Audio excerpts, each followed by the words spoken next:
Yes, let us start with the discussion.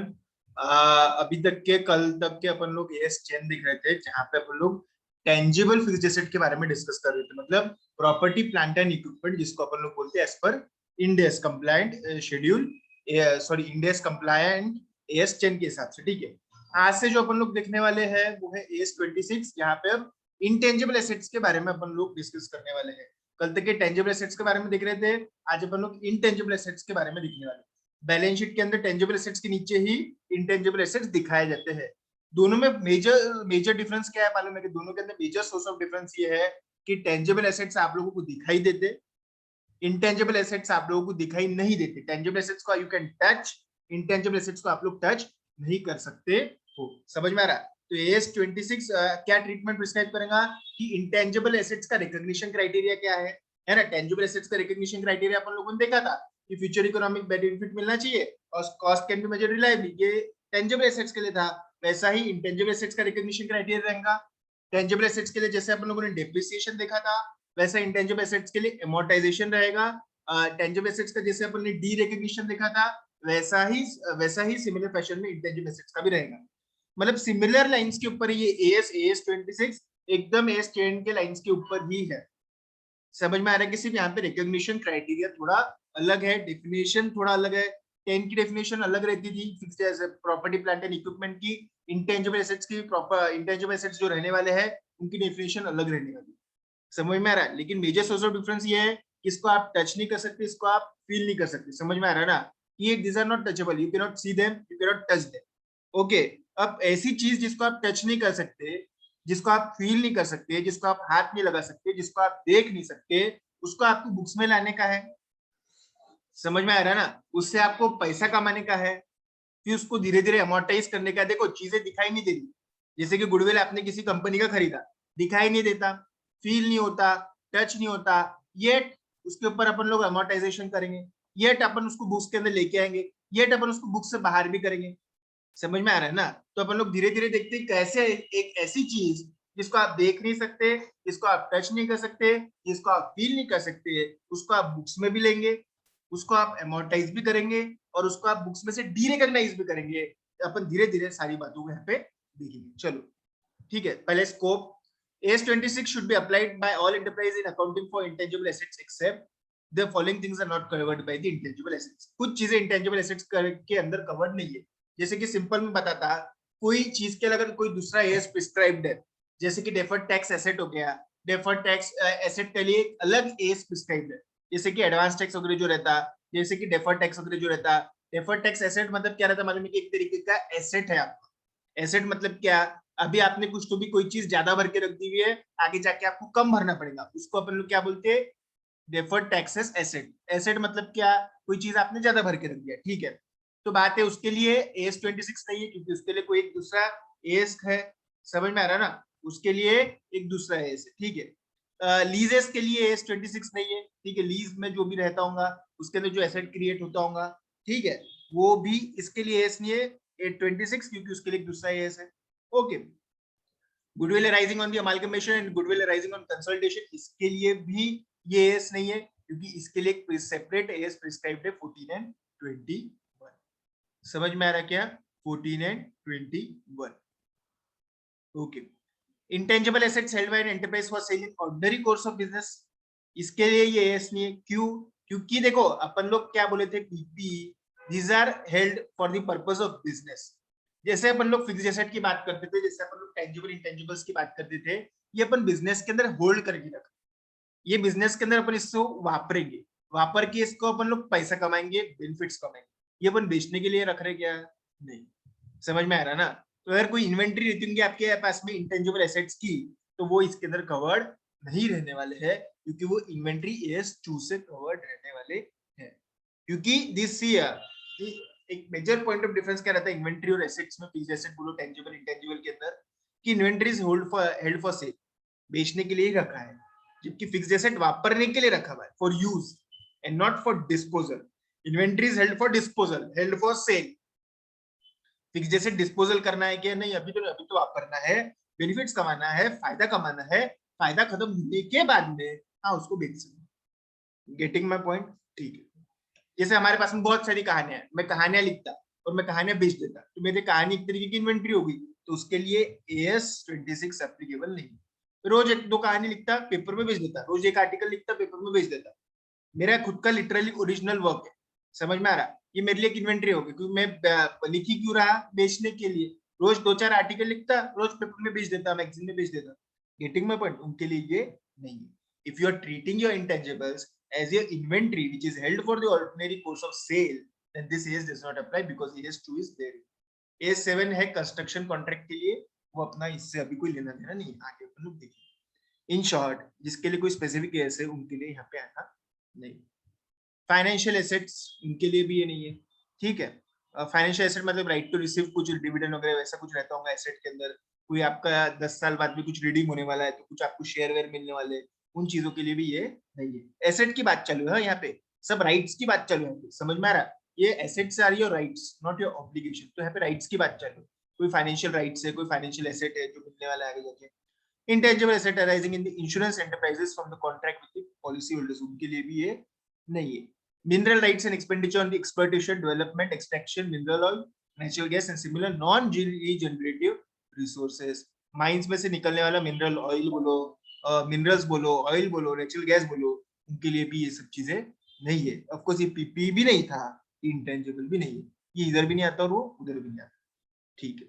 However, AS26 applies to other intangible used such as computer software, other expenditure in extractive industries or by insurance enterprises. समझ में आ रहा क्या? Other इसके अलावा जो भी है, इसके अलावा जो भी है उनके लिए रहने वाला है। इन एक्सट्रैक्टिव इंडस्ट्री मतलब क्या? अरे वो डायमंड वगैरह एक्सट्रैक्ट करते ना खदानों में से, उनके लिए ये है, ठीक है। यहाँ पे डायमंड की बात नहीं चालू है, यहाँ पे जो एप्लीकेबल नहीं था उसमें डायमंड नहीं था, उसमें मिनरल ऑयल था, नेचुरल गैस था, सिमिलर नॉन रिजेनरेटिव रिसोर्सेज था। इसके अलावा अगर कुछ रहता होगा तो उनके लिए ये है, ठीक है। और बाय इंश्योरेंस एंटरप्राइजेस, अब सर आप बोले ऊपर इंश्योरेंस का कुछ लाइन दिया हुआ था, उसको छोड़ के अगर कुछ रहता होगा इंश्योरेंस कंपनी के अंदर एसेट वगैरह कुछ बनते होंगे तो उनके लिए ये है, ठीक है। सिंपली स्पीकिंग, अब आपके लिए इतना हैंड में रखो, ये सब छोड़ो, ठीक है। ये सब आप लोग इसको देखा अभी अपन ने, ठीक है, इसको आगे याद ज्यादा रखने की जरूरत नहीं है। याद क्या रखना है, ये बहुत इंपॉर्टेंट है, इसको आप लोग पहले मार्क कर लो, बहुत ही ज्यादा इंपॉर्टेंट है। कहाँ पे AS26 एप्लीकेबल है? Expenditure on advertisement, training and startup cost, research and development activities, right under licensing agreement for items such as motion picture films, video recording, plays, manuscripts etcetera, patent, copyrights and trademark, इनको AS26 applicable है, इनको सबको AS26 applicable है। एक बार शांति से ये सब क्या बोल रहे पढ़ो। Expenditure on advertisement, training, startup cost, हमने एक साथ 50 करोड़ का एडवर्टाइजमेंट पर खर्चा किया, जिसके बेनिफिट हमको 10 साल के अंदर मिलने वाले हैं। समझ में आ रहा है? ये जो एक्सपेंडिचर है इसको AS26 एप्लीकेबल है। स्टार्टअप कॉस्ट हो गया, ट्रेनिंग टू एम्प्लॉय कॉस्ट हो गया, R&D एक्टिविटीज का खर्चा मैंने पहले हुआ था, दवाई की कंपनियां पहले रिसर्च करती, रिसर्च का खर्चा अपन लोग PNL में डालते हैं, डेवलपमेंट का खर्चे का अपन लोग एसेट बनाते हैं, ये सब अपन लोगों ने देखा था। Right under the licensing agreement for items such as motion picture films, video recordings, plays, manuscripts, किसी ने कोई पिक्चर के राइट्स किसी को बेच दिए, जैसे हमने एक पिक्चर बनाई, ठीक है, पिक्चर बनाई, पिक्चर का नाम था सुल्तान, सुल्तान पिक्चर के राइट्स हमने कलर्स को बेच दिया, कलर्स नाम का एक चैनल है, कलर्स नाम का एक टेलीफिल्म की एजेंसी है, उसको हमने बेच दिया कि तुम लोग ये पिक्चर तुमको जहां बेचना है बेचो, तुमको जहां दिखाना है दिखाओ, हमने हमारे राइट्स मोशन पिक्चर के आपको बेच दिए, वो आप देखो कैसा करने का। वीडियो रिकॉर्डिंग्स हो गए, प्लेज हो गए, नाटक के कहानियां बेची जाती, पिक्चर की कहानियां बेची जाती, पिक्चर का म्यूजिक बेची जाता, पिक्चर की रिकॉर्डिंग बेची जाती, सब चीजें बेची जा सकता है। मैन्युस्क्रिप्ट्स मतलब कुछ तो भी लिटरेरी वर्क, मतलब बुक्स हो गए, उसके अलावा पेटेंट्स हो गया, कॉपीराइट्स हो गया, ट्रेडमार्क हो गया। समझ में आ गया? ट्रेडमार्क, ट्रेडमार्क यानी क्या रहता? ट्रेडमार्क जैसे ट्रेडमार्क मेरा एन नाम का एक ट्रेडमार्क, ट्रेडमार्क जिसको आप लोग क्या बोलते लोग, ये मेरे अलावा और कोई इस्तेमाल नहीं कर सकता, एन नाम का, ठीक है, ये एन मेरा है। समझ में आ रहा है? जैसे मारुति सुजुकी हो गया, नेस्ले हो गया, मैगी हो गया, ये सब ट्रेडमार्क है। तो इसके ऊपर फिर क्या लिखना पड़ता मालूम है? छोटे अक्षर में टी, ट्रेडमार्क, ये मेरे अलावा और कोई इस्तेमाल नहीं कर सकता। कॉपीराइट्स किसके लिए रहता? बुक्स के ऊपर रहता कॉपीराइट। देखो सारे बुक्स के ऊपर है ना कॉपीराइट लिखे हुए रहेगा, जैसे ICAI के मॉडल्स के ऊपर जाओ, ये ऐसा सी का सिंबल बना रहा है, इसका मतलब क्या? कोई भी इनकी इंफॉर्मेशन चोर नहीं सकता, यूटिलाइज नहीं कर सकता इनकी परमिशन के बिना। पेटेंट है, दवाई के पेटेंट रहते हैं, जैसे हमने कोरोनिल नाम की दवाई बनाई, उसका हमने पेटेंट करा लिया, ये हमारे अलावा कोई और बेच नहीं सकता, बना नहीं सकता, कुछ नहीं कर सकता, ठीक है। ट्रेडमार्क समझे ना आपको, ये ऐसा डिजाइन लोगो जिसको बोलते हैं। कॉपीराइट है ना, बुक्स के अंदर जो इन्फॉर्मेशन देती है उसको कॉपीराइट रहता है, आईसीआई के ऊपर देखो सी लिखे हुआ है, ठीक है। पेटेंट है ना, दवाई के हो गए, डिजाइन हो गए, तभी पेटेंट किया जाता है। Getting my point? किसी को ये चारों चीजों के अंदर कोई तकलीफ होगा तो अभी के अभी पूछो, एक बार पढ़ लो पूछो।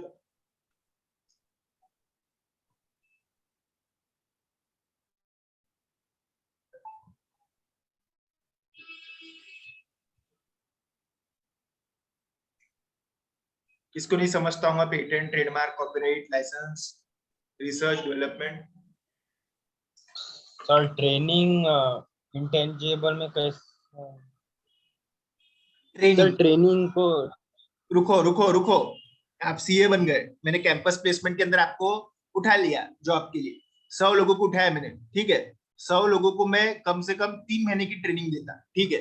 ये 3 महीने की ट्रेनिंग क्यों दे रहा? क्योंकि मेरे साथ में आगे 3 साल रहने चले, समझ में आ रहा क्या? तो 3 महीने की ट्रेनिंग का बेनिफिट मुझे कितने साल मिलने वाला है श्रीहरि? 3 साल, समझ में आ रहा? तो वो ये इसकी ये ट्रेनिंग की कॉस्ट की बात कर रहे हैं, समझे क्या श्रीहरि?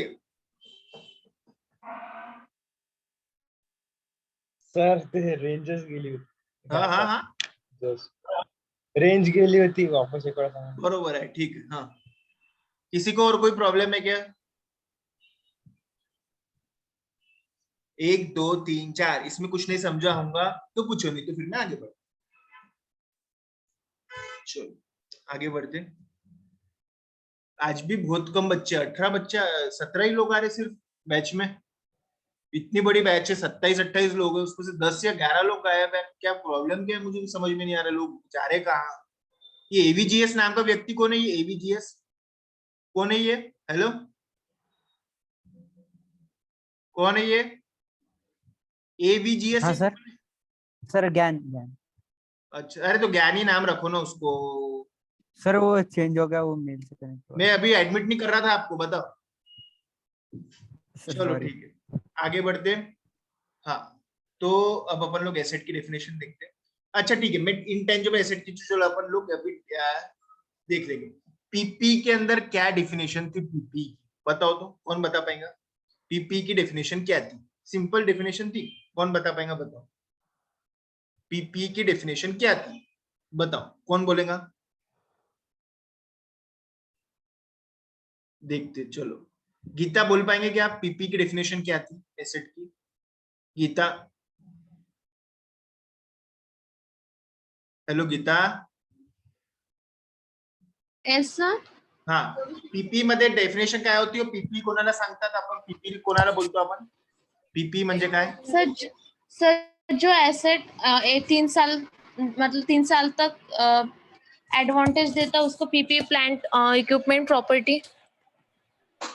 ये 3 साल कहाँ से लाया गीता आपने? 3 साल, ये मैंने तो कभी नहीं बोला 3 साल 3 नहीं साल। सर, 3 साल हाँ, नहीं सर, 1 साल से ज्यादा, सॉरी। 1 साल से ज्यादा लॉन्ग जो टर्म फायदा देता है उसको एडवांटेज, अपन लोग पीपी बोलते हैं। लॉन्ग टर्म एडवांटेज, हाँ सर। अच्छा, बस इतना ही डेफिनेशन है? पूरी डेफिनेशन बताइए क्या आपने? नहीं सर। नहीं सर, ठीक है। हिमांशु छगानी डेफिनेशन कंप्लीट करो तो पीपी की। सर नहीं यार। Very good. Anjali Bhakkad definition complete करो तो। अंजलि भक्कड़ डेफिनेशन कंप्लीट करो। Sir, PP is a tangible asset which is expected to be used for more than 12 months, and it is held for renting activities. तीन है, renting activities, administration purposes, और एक manufacturing renting, है, production administration है। and production. हाँ, manufacturing, production, selling, distribution, admin activities, renting activities, इसके लिए use होने वाला एसेट, और ऐसा एसेट जो आपको 1 साल से ज्यादा फायदा देने वाला है। Very good Anjali, very good. चलो, कोई तो पढ़ रहा? ग्रेट। डेफिनेशन ऑफ इंटेंजिबल ध्यान से पढ़ते हैं। चलो, N asset is a resource, resource मतलब ऐसी चीज जो आपको कुछ तो भी फायदा देने वाला है। रिसोर्स अपन बोलते हैं यार ये मेरे लिए रिसोर्स है, रिसोर्स मतलब जो आपको चीजें बेनिफिट देती है, फायदा पहुंचाती है, जो आपके लिए राइट है। An asset is a resource controlled by an enterprise as a result of past event and from which the future economic benefits are expected to be flown to an enterprise। ये हर तरीके के asset की है sir. ये PP के लिए है कि नॉन पीपी के लिए है, ये टेंजिबल के लिए भी है, इनटेंजिबल के लिए भी है, ये एसेट की डेफिनेशन है। ठीक है, आगे अपने को इसका सबका इस्तेमाल होने वाले, इसके लिए मैं भी आपको धीरे धीरे बता। मॉनेटरी एसेट मतलब क्या? मॉनेटरी एसेट मतलब सर ऐसे एसेट्स जो कि फटाफट कैश में कन्वर्ट हो सकते हैं। नॉन मॉनेटरी एसेट मतलब क्या? जो फटाफट कैश में कन्वर्ट नहीं हो सकते, जैसे कि गुडविल, जैसे कि कॉपीराइट, जैसे कि ट्रेड नेम, जैसे कि ब्रांड नेम। ये गुडविल हो गया, ये पैसे में कन्वर्ट ही नहीं, अरे पापा जो देखा ही नहीं देती चीज उसको पैसे में कहाँ बेचने जाएंगे आप? ठीक है ना, मुश्किल है।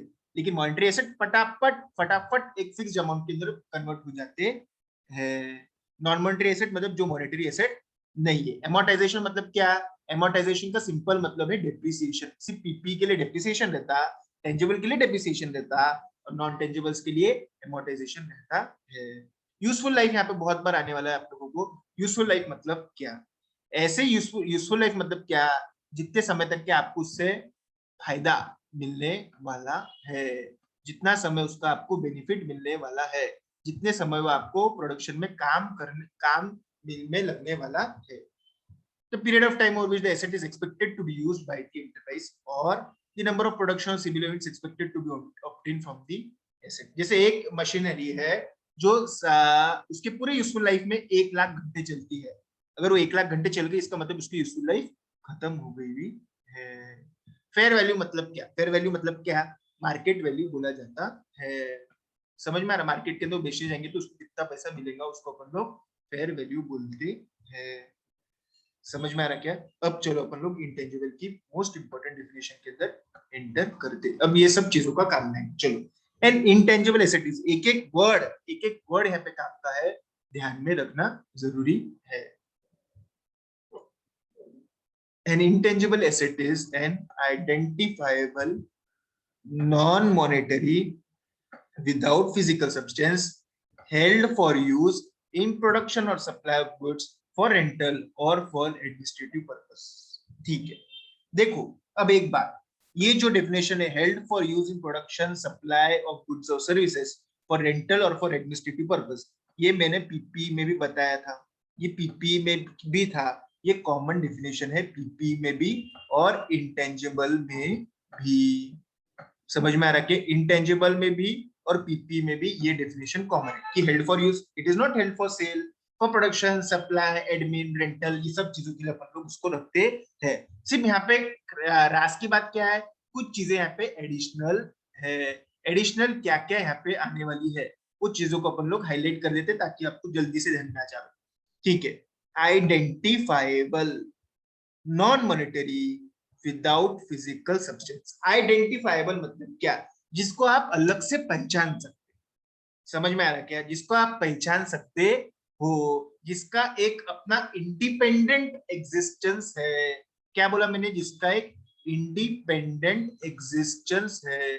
समझ में आ रहा है क्या? जिसका एक इंडिपेंडेंट एग्जिस्टेंस। समझ में आ रहा है क्या आप लोगों को? ऐसी चीजों का सर इंडिपेंडेंट एग्जिस्टेंस मतलब क्या? सिंपल टर्म्स में मैं आपको एक एग्जांपल दूंगा। ठीक है, मैं क्या हूं मालूम है? मैं हूं Colors channel, colours network TV, colours का टीवी का एक चैनल है, नेटवर्क बहुत बड़ा है। हमने क्या करा मालूम है क्या? हमने कौन सा पिक्चर है बोले? सुल्तान पिक्चर है। सुल्तान पिक्चर के राइट्स खरीद लिए। ये राइट्स मुझे मिल गए। ये राइट्स मैंने कितने में खरीदे मालूम है क्या? ये राइट्स मैंने खरीदे सलमान खान प्रोडक्शन कंपनी से 250 CR के अंदर। अब ये 250 CR के अंदर मैंने राइट्स खरीद लिए सुल्तान पिक्चर बताने का। अब मैं सुल्तान पिक्चर अगले 50 साल तक के टीवी पे बता बता के लोगों को कितना भी बोर कर सकता, कहीं भी बेच सकता, टॉकीज में भी लगा सकता, कुछ भी कर सकता, गाने भी बेच सकता, कुछ भी कर सकता। सुल्तान का पूरा picture along with literally songs, उसके जो लिटरेरी वर्क, कहानी भी, गाने भी, उनका सबका मैं मनचाहे इस्तेमाल कर सकता हूँ अगले 50 सालों तक। तो क्या हो गया? ये सुल्तान पिक्चर के जो राइट्स है ये इंडिपेंडेंट आइटम है, आइडेंटिफाइबल आइटम। क्या बिना राइट्स के आप बता सकते हैं कि पिक्चर? नहीं, अलग इंडिपेंडेंट उसका एग्जिस्टेंस है। समझ में आ रहा क्या? एक बार ये डेफिनेशन पढ़ो तो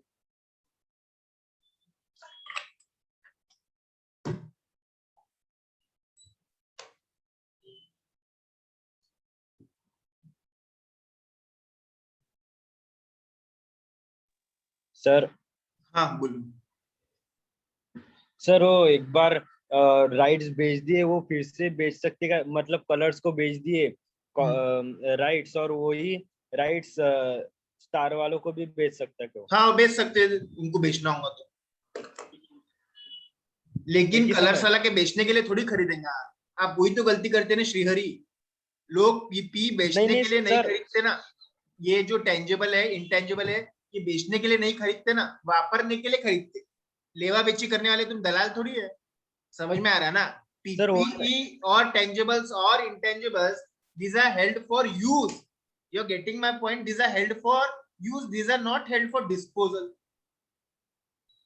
सर वो सुल्तान मतलब सलमान खान ने कलर्स को बेचा, और वो और फिर से वो स्टार को बेच सकता क्या वही फिल्म? बेच सकता, लेकिन बेचने के लिए नहीं खरीदा ना कलर्स ने। कलर्स ने पिक्चर बताने सर के कलर्स लिए नहीं खरीदा। बेच रहा, हाँ, कलर्स नहीं बेच रहा, सलमान खान बेच रहा। ऐसा कैसा बेचेगा? ऐसा कैसा बेचेगा? मैं उसको कोर्ट में नहीं लेके जाऊंगा क्या? ऐसा एक इंटेंजिबल आइटम क्या दो दो बार बेचते के सेम चीज? समझ में आ रहा है? क्या ऐसा थोड़ी होता? एक बार बेच दिया, एक ही आदमी को बेच सकते हो और किसी के बेचने देगा। कलर्स वाला स्टार के खिलाफ मुकदमा नहीं करेगा। सर वो फिल्म तो दो एक फिल्म 2-3 चैनल पे दिखाते। तो वो सब बाबा वो सुनो सुनो सुनो, नेटवर्क रहता। जैसे वो सूर्यवंशम नाम की कोई फिल्म है, ठीक है, वो सोनी नेटवर्क पे आती है, आइदर सोनी पे आती, आइदर सेट मैक्स पे आएंगी, या फिर सब पे आएंगी, सोनी से रिलेटेड चैनल पे आएंगी वो।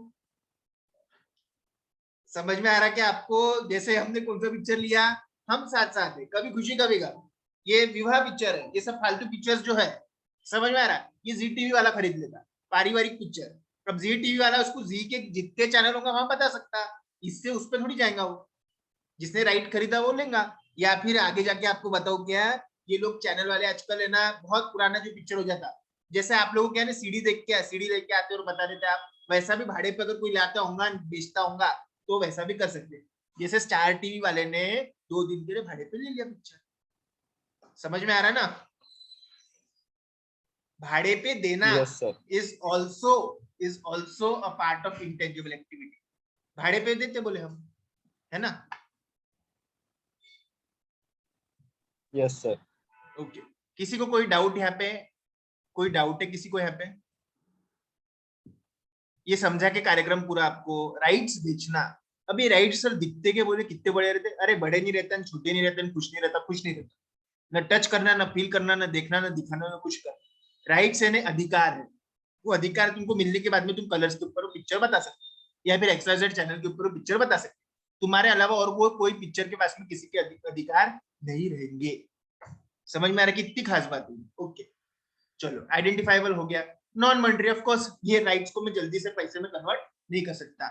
मतलब इसको मैं कंपेयर किससे कर रहा हूं? मैं बैंक कैश से कंपेयर कर रहा, एफडी से कन्वर्ट कर रहा, एफडी से कंपेयर कर रहा, उनसे मैं कंपेयर कर रहा हूं, ठीक है? these are not easily convertible for a definite value of money. you're getting my point? जैसा कैश और एफडी हो जाते हैं सर, बेच तो सकते हैं, बेचना बात अलग है, लेकिन इमीडिएट एक डिफरेंट वैल्यू इनसे नहीं मिल सकती है। Without physical substance of course दिखाई तो नहीं देते। समझ में आ रहा है कि आइडेंटिफाई मतलब एक सेपरेट इंडिपेंडेंट का एग्जिस्टेंस रहना चाहिए। नॉन मॉनिटरी मतलब not easily convertible into money. Without physical substance इन्हें दिखाई नहीं देते, फील नहीं होते, टच नहीं होते। Of course it is held for production, supply, distribution, administration, rental purposes, पैसा कमाने के लिए, हेल्ड फॉर यूज। समझ में आ रहा है? किसी को कोई तकलीफ डेफिनेशन में? कुछ समझा नहीं समझा? ऐसा कुछ प्रॉब्लम है कि बोलो, बोलो फटाफट बोलो। कुछ नहीं समझाऊंगा तो पूछो। समझा गया? Anushree Badera? Yes sir. Okay चलो।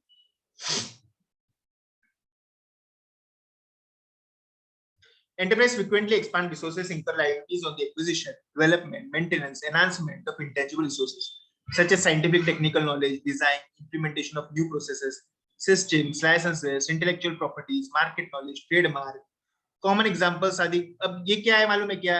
ये देखो, टेक्निकल नॉलेज है, डिजाइन है, इम्प्लीमेंटेशन है, न्यू प्रोसेसेस है, सिस्टम है, इंटेलेक्चुअल प्रॉपर्टी, ये सब क्या है मालूम है? ये सब इंटेंजिबल के एग्जाम्पल है। These are all intangible. Sir ये याद करना है कि बिल्कुल भी नहीं। Common examples are computer software, patent, copyright, motion picture, customer list. Customer list, मेरे कस्टमर्स है, हमारा किराने का दुकान, बहुत पुरानी किराने की दुकान, हमारे 500 लॉयल कस्टमर्स की लिस्ट है हमारे पास, मैं दूसरे किराने के दुकानदार को बेच सकता हूँ। आपको जान के आश्चर्य होगा, ऐसे हर साल 50 मेरिट की लिस्ट बनाती है, जैसा कि सभी लोगों को मालूम होगा। 50 मेरिट, फाइनल की बात कर रहा हूँ मैं, 50 मेरिट की एक लिस्ट बनती है।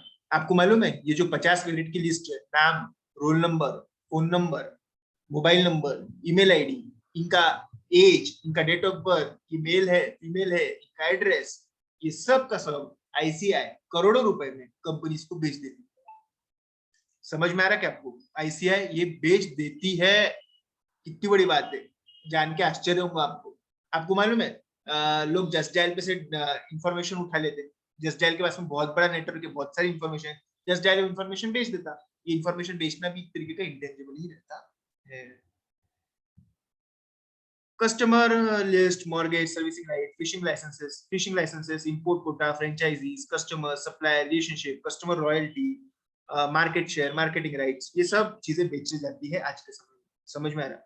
Goodwill is another example of an item of intangible nature which arises in the acquisition or is internally generated. मेरे को एक बात बताओ, क्या इंटरनली जनरेटेड गुडविल आप बुक्स में रिकॉग्नाइज करते क्या? बोलो तो।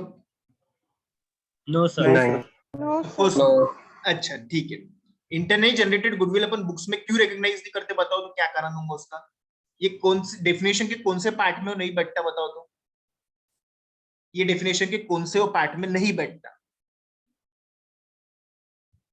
बोलो, अंजलि भक्कड़ बोलेंगे आप।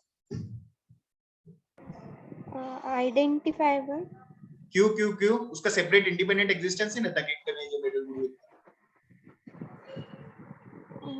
सर जो खुद ने कमाया है गुडविल वो कैसे आइडेंटिफाई करेंगे? Very good, very good, very good, great.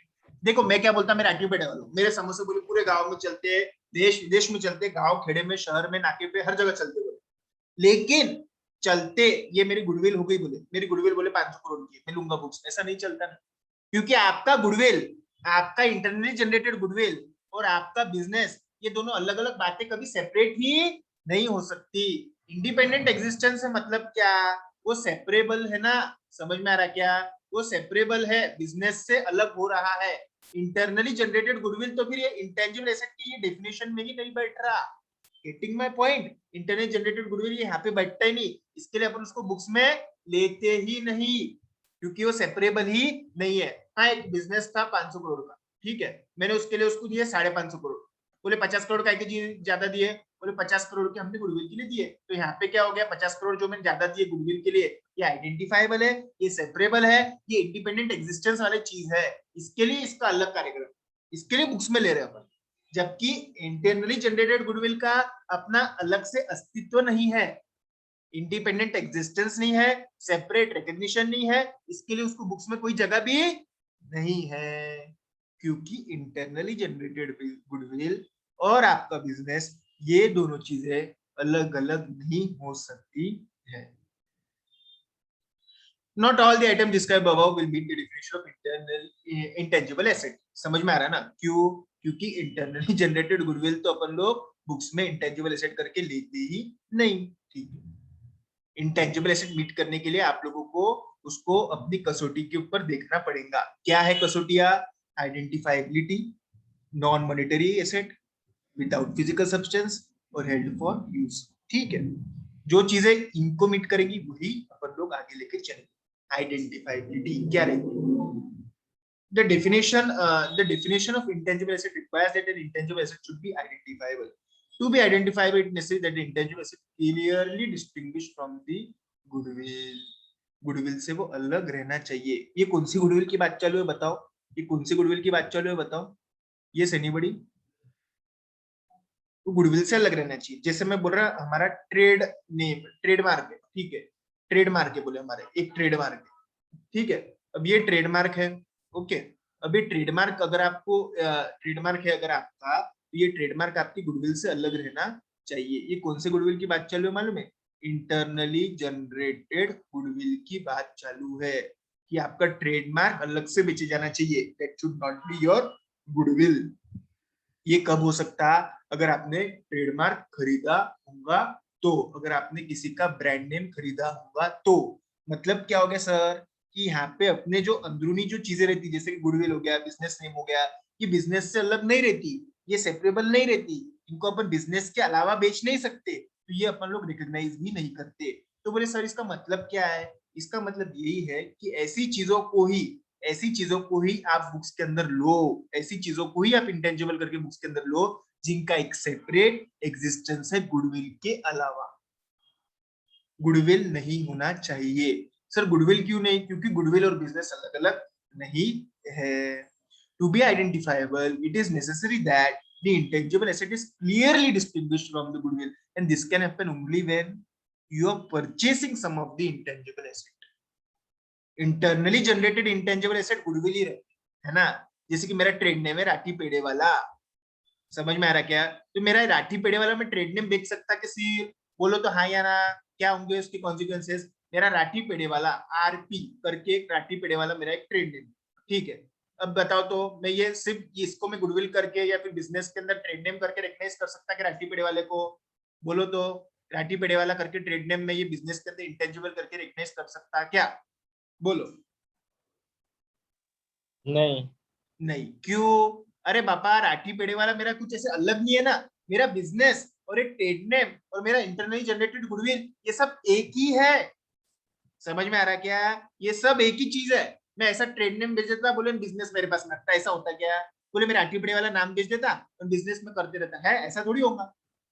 मैं गुडविल बेच देता बिजनेस मेरे पास में लगता है। अरे head, business goodwill trade name अगर तुम्हारे इंटरनली जनरेटेड है तो सब गुडविल ही है, उसको आप कभी रिकॉग्नाइज ही नहीं कर सकते। क्यों? क्योंकि आइडेंटिफाइबल नहीं है, सेपरेट एग्जिस्टेंस नहीं है। हाँ मैंने किसी का ट्रेड नेम खरीदा, बोले स्वाद नाम का मैंने एक ट्रेड नेम खरीदा किसी से, ये अलग से है, ये पूरा का पूरा बिजनेस मैंने उसको खरीद लिया। हाँ ये फिर स्वाद नाम का जो ट्रेड नेम है ये मैं कर सकता। क्यों बताओ तो? क्योंकि ये स्वाद और ये राठी पेड़े वाला दोनों अलग अलग है। मैंने स्वाद का लिया है, इसके लिए मैंने उसका कुछ, मैं इसके लिए उसके प्रोडक्ट बेच रहा हूँ। समझ में आ रहा क्या? स्वाद राठी पेड़े वाला अलग अलग है, मैं स्वाद को रिकॉग्नाइज कर सकता हूँ, मैं स्वाद को कल जाके बेच भी सकता हूँ। स्वाद को बेचा तो राठी पेड़े वाले को बेचने की जरूरत नहीं, ठीक है। Intangible asset can be clearly distinguished from the goodwill if the asset is separable, which means that the enterprise could rent, sell, exchange, distribute the special future economic benefits attributable to the asset. मैं स्वाद को अलग से बेच सकता हूँ। स्वाद को बेचा तो राठी पेड़े वाले को बेचने की जरूरत नहीं है। स्वाद के प्रोडक्ट राठी पेड़े वाले के प्रोडक्ट अलग है, स्वाद के जैसे राठी पेड़े वाला नहीं है, राठी पेड़े वाले के जैसे स्वाद नहीं है। स्वाद एक अलग अलग अलग एसेट है जो मुझे बेनिफिट दे रहा है। स्वाद को बेचने का जैसे राठी पेड़े वाले को बेचना नहीं पड़ता है। समझ में आ रहा?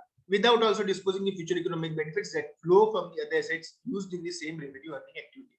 इसको बेचा तो इसको बेचने की जरूरत नहीं है, ये और ये पूरे अलग अलग है। Separability is not necessary condition for identifiability. If an asset generates future economic benefit only in combination with other assets, the asset is identifiable if the enterprise can identify the future economic benefits that will flow due to asset. देखो सेपरेबिलिटी ऐसी भी बहुत जरूरी चीजें नहीं है। कभी कभी क्या रहती है, कोई कोई दो चीजें ना साथ में ही काम करती। जैसे आपको मालूम है कंप्यूटर जो है, अभी कंप्यूटर बोलो मोबाइल बोलो, इसके अंदर एक ओएस रहता। Yes you know about OS, operating system. बताओ ओएस समझते हैं आप लोग? अरे ओएस नहीं समझते क्या? आईटी पढ़ रहे हैं ना आप लोग? हाँ sir. Windows, Linux, sir. Unix, ये ऑपरेटिंग सिस्टम रहता है ना, विंडोज 10, 8, 7, लिनक्स 2.1 वगैरह।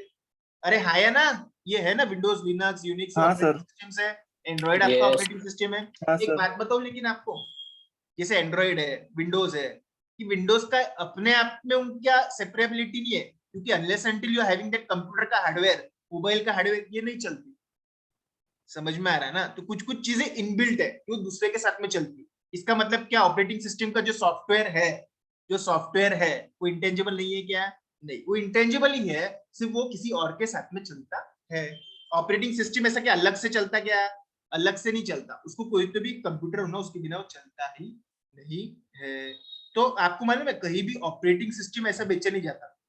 डू यू नो कि ऐसा एंड्रॉइड का ही मिलता है कोई दुकान में, कि एंड्रॉइड का मोबाइल मिलता? तुषार शर्मा क्या सर? एंड्रॉइड मिलता मार्केट में कहीं, कि एंड्रॉइड मोबाइल मिलता? सर एंड्रॉइड मोबाइल मिलता है सर। यस, तो इसका मतलब वो एंड्रॉइड का इंपॉर्टेंस कम हो गया क्या? नहीं, एंड्रॉइड इंपॉर्टेंट ही है, नहीं sir. Software as a software important ही है, सिर्फ वो मोबाइल के साथ में बेच जाता है, depends from condition to condition. Getting my point क्या? जैसे विंडोज जनरली नहीं हाँ लेता, सर। लोग विंडोज के साथ में पीसी लेते, समझ में आ रहा ना? पीसी लिया एंड विंडोज नहीं लिया तो पीसी नहीं चलता, समझ में आ रहा है? कुछ कुछ चीजें इनबिल्ट हो जाती किसी के साथ में जो चलती, लेकिन ऑपरेटिंग सिस्टम में एंड्रॉइड है, जब भी आपका मोबाइल चल रहा तभी काम कर रहे हैं। Getting my point? कुछ कुछ चीजें ऐसी सेपरेबल नहीं भी रह सकती, लेकिन बात ऐसी है कि उसका एक इंडिपेंडेंट एग्जिस्टेंस है जिससे आप उसको बेच के आगे जाके पैसा भी कमा सकते हैं, रेंट पे देके भी पैसा कमा सकते हैं, उससे फ्यूचर इकोनॉमिक बेनिफिट्स मिलना चाहिए। किसी को कोई प्रॉब्लम आइडेंटिफाइबिलिटी में? किसी को कोई प्रॉब्लम? बोलो, कुणाला काही प्रॉब्लेम आहे का याच्यामध्ये? डेफिनेशन ही पढ़ रहे अपन लोग, ज्यादा बर्डन मत लो दिमाग पे, ठीक है? कंट्रोल, ऑफ कोर्स आपको कंट्रोल लेना चाहिए इंटेंजिबल एसेट पे, जब भी आप लोग उसको वापर सकते हैं। has a power to obtain the enterprise control and asset if the enterprise has a power to obtain the future economic benefits flowing from the underlying resource, उससे आपको आगे जाके फायदा मिलना चाहिए, and can also restrict the access of others to those benefits। जैसे मेरे पास में सुल्तान पिक्चर के राइट्स है, ये सुल्तान पिक्चर में दिखा दिखा के लोगों को फिर चैनल के ऊपर बेचूंगा, है ना? चैनल के ऊपर बेचूंगा, फिर चैनल के ऊपर दिखाऊंगा तो एडवर्टाइजमेंट से पैसा कमाऊंगा, तो ये राइट्स मेरे पास में है, और मेरे अलावा ये और कोई सुल्तान पिक्चर बता नहीं सकता। मैं कौन हूँ? कलर्स। मैंने सलमान खान से सुल्तान का राइट खरीद लिया, तो सुल्तान पिक्चर में ही बताऊंगा, समझ में आ रहा है? मेरे परमिशन के बिना कोई भी सुल्तान पिक्चर टीवी पे कभी नहीं आएगा अगले 50 साल तक के। तो मैं अगले लोगों को रिस्ट्रिक्ट भी कर रहा ये यूज करने से, और कौन यूज करेगा? सिर्फ मैं और The capacity of an enterprise to control the future benefits from an intangible normally stem from the legal rights that are enforceable in court of law। किसी और ने बता दिया ना, जीटी में जैसे सुल्तान बता दिया, कहीं से चोर के डब करके, तो उसके खिलाफ में केस कर सकता हूँ, इसी को क्या बोलते? Legal enforceable right. ठीक है, इतना पढ़ो और मीटिंग को लगेज रिजॉइन